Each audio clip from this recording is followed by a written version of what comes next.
ils ont mis de la force dans tout ce qu'ils ont essayé, tu vois. Et à la fin, le gosse, lui, c'était juste 1,5% qui manquait et il a réussi à l'ouvrir.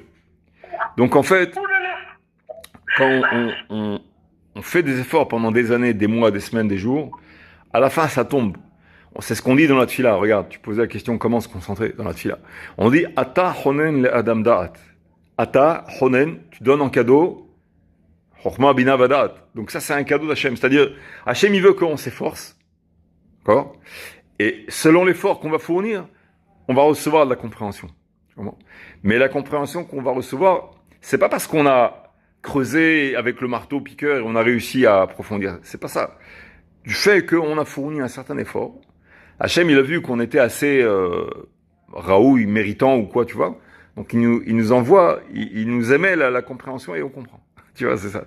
En fait, ça marche comme ça. Donc c'est un cadeau en fait.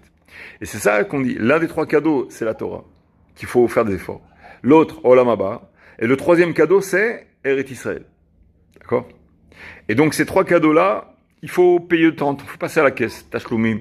De temps en temps, il y a des... On peut pas passer gratuit. Tu veux faire tchouva en Israël, ça veut dire tu veux et la tchouva, et la Torah, Olam Haba, et Eretz Israël. Alors là, faut payer, comment dirais-je, faut payer cash, tu vois, un petit peu de temps en temps. Donc c'est pour ça qu'on est un petit peu mis à l'épreuve, etc.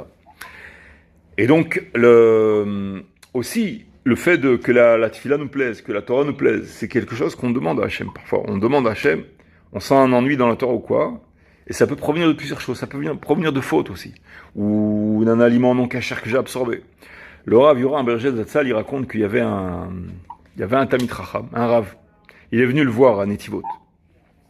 Il avait l'air bien, tu sais, hyper bien habillé, tout. Il est connu, il a une communauté, tout ça. Et il avoue au Rav, il dit, en intimité, il lui dit que depuis quelques mois, il sent plus rien du tout. Il sent plus d'Emouna. Il croit plus à ce qu'il fait. Il est un petit peu effondré dans tout ce qui concerne sa émouna. Et il sent le vide total. Il se sent menacé, tu comprends. Donc il est rave, tout ça, mais à l'intérieur, il sent que c'est vide total. Et il vient demander un remède à ça. Qu'est-ce qui se passe? C'était pas comme ça avant.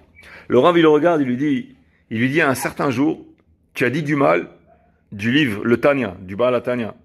Le Tanya, le Babish, ils enseignent comme ça.